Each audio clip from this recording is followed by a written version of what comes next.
తండ్రి యొద్ద నుండి అనుగ్రహం కావాలంట, తండ్రి ఆకర్షించాలంట, తండ్రి కృపనివ్వాలంట. ఈ మూడు తండ్రి చేస్తేనే ఎవరైనా నా దగ్గరకు వస్తారు, వచ్చి నిలుస్తారు. ఇది నా తండ్రి చేయకపోతే ఎవరో నా దగ్గరకు రారు, వచ్చినా ఉండరు. ఇదండి మనం స్టార్ట్ చేసిన పాయింట్. ఇప్పుడు అక్కడికి వచ్చి బ్రేక్ కొట్టాం. స్తోత్రం. చివరిలో ఏమన్నాను? కృప అన్నాను. ఈ కృప మనకే ఎందుకు దక్కింది, లోకస్తులకు ఎందుకు దక్కలేదంటే సింపుల్. దానికి కూడా బైబిల్ వచనమే ఉంది. లోకములో మిగిలిన వాళ్ళకి ఎందుకు దక్కలేదు, మనకెందుకు దక్కిందంటే ఒకే ఒక్క సమాధానం. దక్కనోడికి ఎందుకు దక్కలేదంటే అహంకారం. దక్కినోడికి ఎందుకు దక్కిందంటే దీన మనస్సు. దేవునికి స్తోత్రం కలుగునుగాక. ఏది అందరికీ ఇచ్చాడు కృప. రండిరా రండి నా దగ్గరకు రండి అని పిలిచాడు. అందరూ రాలా. ఎందుకు రాలా? ఎందుకు రాలా? నా భాషలో చెప్పాలంటే కొవ్వు. దేవునికి స్తోత్రం. ఏంటిది? అహం, గర్వం, అహంకారం. అందుకే దేవుడే కొంతమందిని ఎదిరించాడంట, కొంతమందిని కృపలోకి తీసుకొచ్చాడంట. దీన మనస్సు గలవారంటే దేవునికి ఇష్టం. నువ్వు పాపివా పరిశుద్ధుడువా అనే పాయింట్ ఎత్తలా ఇక్కడ. బాగా గమనించాలి. నువ్వు మంచోడువా చెడ్డోడువా అన్నది ఇక్కడ పాయింట్ కాదు. నీతిమంతుడువా నీతిమంతుడు అన్నది పాయింట్ కాదు. ఏ భేదము లేదు. నీతిమంతుడు లేడు, పెద్ద మనిషి ఒక్కడ కూడా లేడు. మొత్తం తేడానే. అందరూ తేడానే, అందరూ పాపులే. అయితే ఈ పాపులో రెండు రకాలు ఉన్నారు. దీన మనస్సు గల పాపులు, కొవ్వు కలిగిన పాపులు. దీన మనసు గల పాపులు, అహంకారము నిండిన పాపులు. ఇప్పుడు దేవుడు ఆకర్షించినప్పుడు ఆకర్షణకు ఎవరు లోబడతారు? దీనులు. అహంకారులు లోబడరు. ఎందుకంటే అహంకారం కదా, దాని లక్షణం అట్టు ఉంటుంది. మరి నువ్వు ఎన్నన్నా చెప్పు, వాడినడు. ఎందుకంటే అట్లా ఎక్కేసింది వాడికి.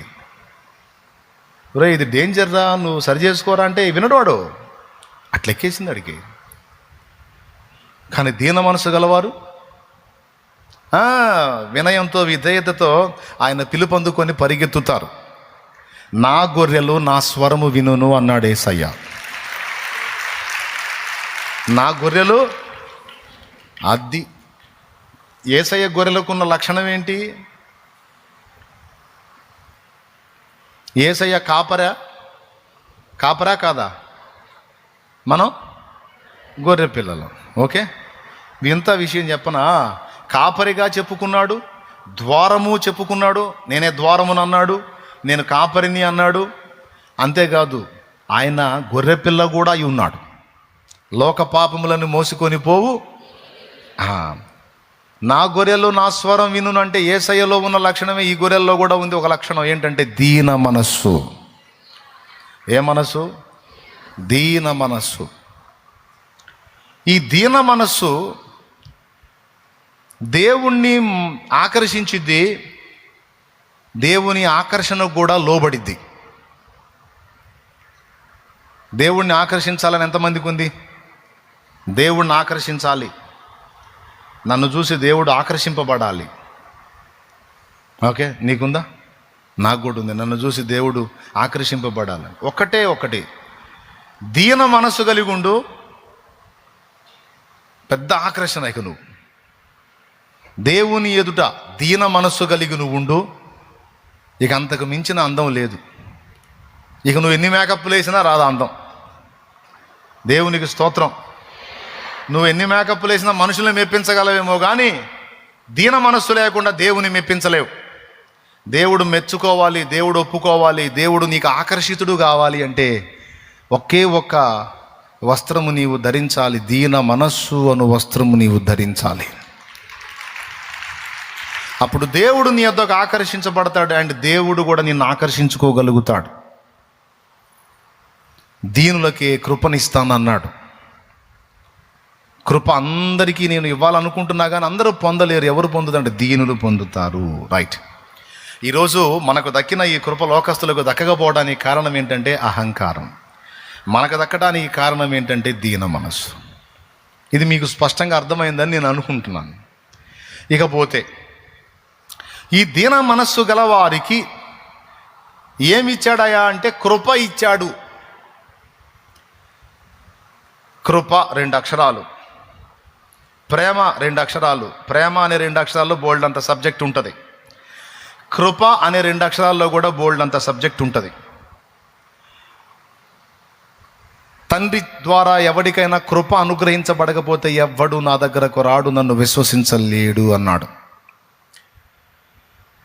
ప్రభు నందు విశ్వాసం ఉంచాలన్నా కూడా కృపే కావాలి.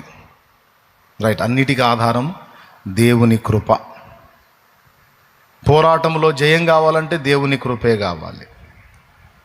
అందుకే మనం ఎల్లప్పుడూ కూడా కృపను వేడుకుంటాం. దేవుడు ఆనందించేది కూడా ఆ పాయింట్లోనేనంట. మళ్ళీ పాట వస్తుంది, పాడేదా? పాడతా. ఇది కూడా ఆల్ నైట్ ప్రేయరేగా.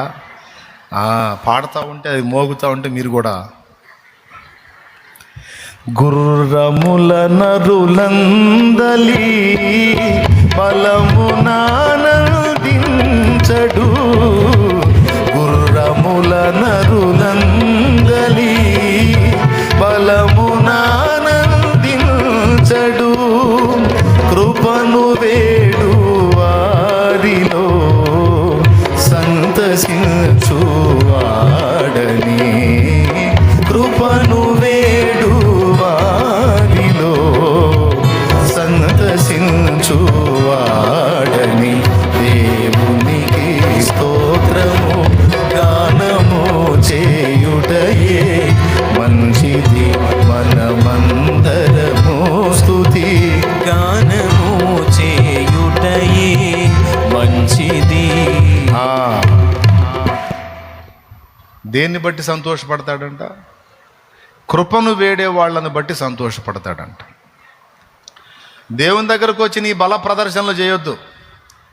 దేవా, నేను ఎంత నీతిగా ఉందానో తెలుసా, నేను ఎంత పరిశుద్ధంగా ఉందానో తెలుసా, నేను ఎంత నమ్మకంగా ఉందానో తెలుసా నీకు అంటే మరుసటి రోజే బోర్ల పడతావు. పొరపాటును కూడా ఆ డైలాగ్ వేయకూడదు దేవుని ముందు. ఆ డైలాగ్ వేసి దెబ్బతిన్నోళ్ళు ఉన్నారు బైబిల్లో. మనకి బాగా పరిచయం పేతురు. ప్రభువా, వీరందరూ నిన్ను విడిచి పారిపోతే పోవచ్చు, నీకోసం ప్రాణం పెడతా, నిన్ను విడిచి పోను అన్నాడా? వెంటనే యేసయ్య ఏమనాలి? పేతుర్ని దగ్గర తీసుకొని కవిలించుకొని,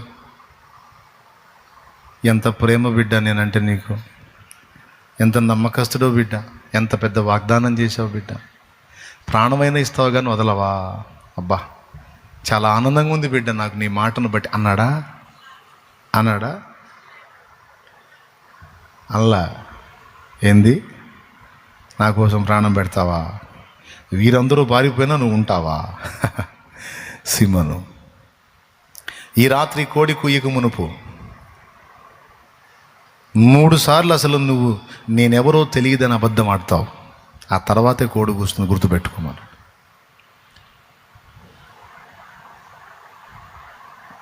ఈ డైలాగ్ వేయకపోతే ఆ మాట అన్నాడు ఆయన. ఈ డైలాగ్ వేసాడు, ఆ మాట తిన్నాడు. అందుకే ఓవర్ కాన్ఫిడెన్స్ వద్దు దేవుని ముందు మనకి.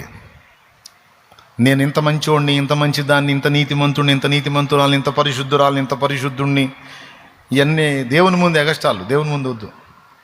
దేవుని దగ్గరకు పోయినప్పుడు, ప్రభువా నిన్ను నమ్ముకున్న దగ్గర నుంచి ఒక పాపం చేయలేదయ్యా నేను, ఎంత నీతిగా ఉన్నానో నీకు తెలియదా తండ్రి, ఎంత నిష్టగా ఉన్నానో నీకు తెలియదా తండ్రి అంటే ఆయన సంతోషపడట.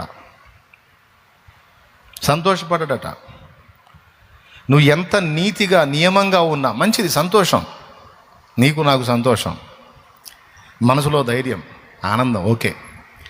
కానీ దేవుని దగ్గరికి పోయినప్పుడు, అయ్యా నేనెంత నీతిగా ఉన్నా, నేనెంత భక్తిగా ఉన్నా, ఎంత ఆత్మీయంగా ఉన్నా, ఎంత యథార్థంగా ఉన్నా, నీ కృప లేకపోతే నేను అలా ఉండలేను ప్రభువా.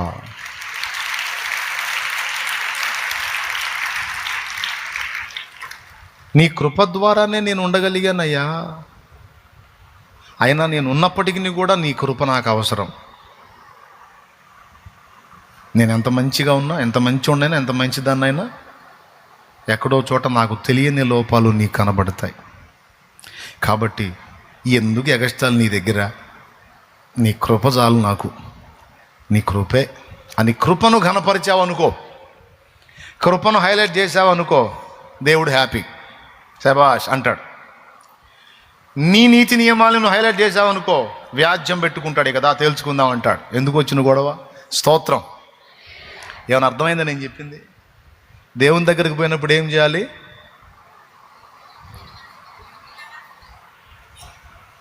గుర్రాల బలాన్ని బట్టో, నరుల బలాన్ని బట్టో ఆయన ఆనందించడు.